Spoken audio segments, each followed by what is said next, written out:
2019 Mercedes-Benz CLS-class car review.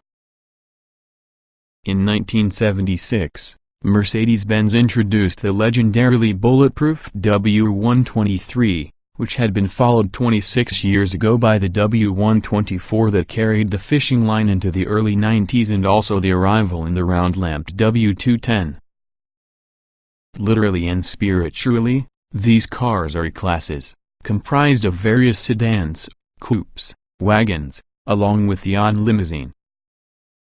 But around the time the W211 generation hit showrooms in 2002, the designers and marketers decided which the segment may be further split and introduced the four-door coupe Mercedes-Benz CLS-class in 2004. The thing is, had always carried a whiff of stodginess, even if massaged into such memorable speed barges, because the AMG Hammer in the 1980s and also the Porsche-developed 500e in the 1990s. Now Mercedes has split the segment even more, together with the new AMG GT 4-door making the place from the hottest CLS models, leaving the CLS itself to occupy a middle realm that suggests more style and sport versus the E but less with the ineffable stuff as opposed to full-size AMG GT. The good points of 2019 Mercedes-Benz CLS-class. Mercedes inline E6 returns. CLS 53's steering feel, unobtrusive stop-start. The bad points of 2019 Mercedes-Benz CLS-class.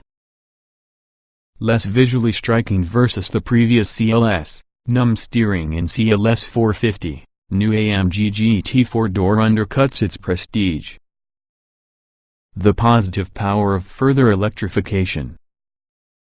To muddy things further, the base-level AMG GT 4-door, the GT53, along with the top CLS, the Mercedes-AMG CLS 53, share a powertrain that's not strictly an AMG proposition. The 53s utilize a 429 horsepower 3.0-liter inline E6 with both a twin-scroll turbocharger as well as an electrically driven supercharger.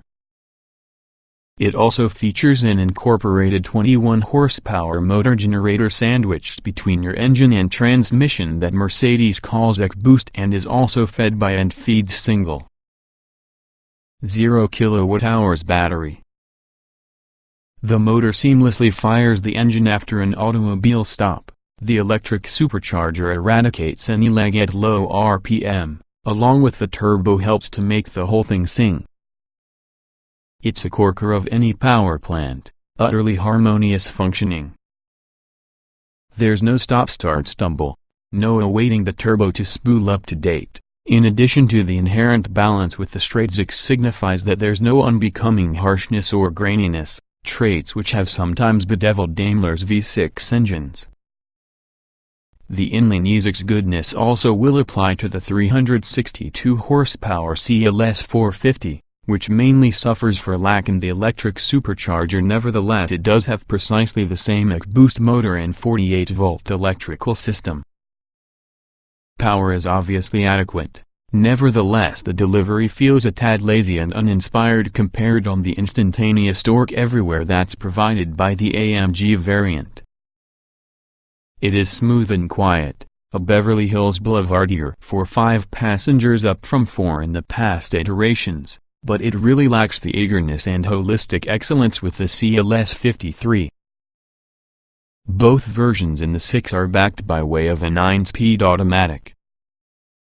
The CLS 450 is rear-wheel drive as standard, and its particular optional 4MATIC all-wheel drive system employs a set 3169 front-rear torque split.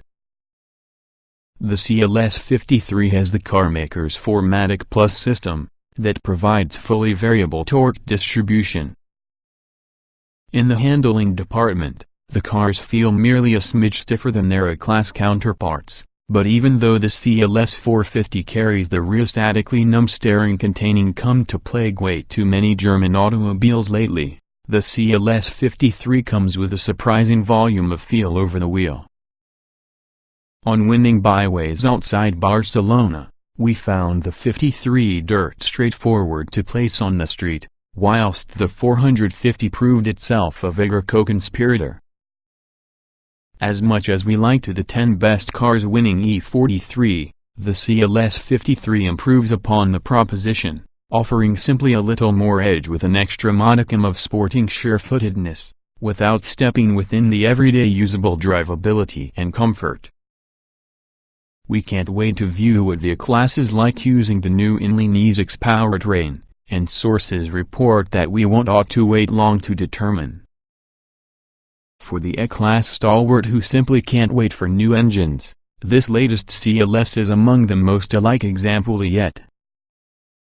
With its larger back seat, the CLS swallows 2 full-size adults easily, even though slicker roofline will still taller rear occupants stuck in to get throughout the aft portals. The large expanse of screen property inside the car will immediately be familiar to anybody who has sampled a recently available E-Class. The most obvious difference between URI and CLS interiors would be the vent design. Even there, it's a distinction the rare observer might miss were it not to the illumination from the vents inside the CLS to complement the ambient interior lighting. Exterior softness. Outside, the CLS 53's mild shark nose wears the twin-bar grille design previously accessible V8-powered AMG models, presumably because many from the V8 models are MIG on the vertical bar Panamericana grille design first introduced within the AMG GT3 race car. The CLS 450's nose employs the brand's stylish and slightly whimsical diamond pattern grille. Mercedes would like you to note that this CLS features very flat headlamps. Owners of European specification 1970 CLS classes may have a word or two to mention regarding the relative extremity of headlamp flatness.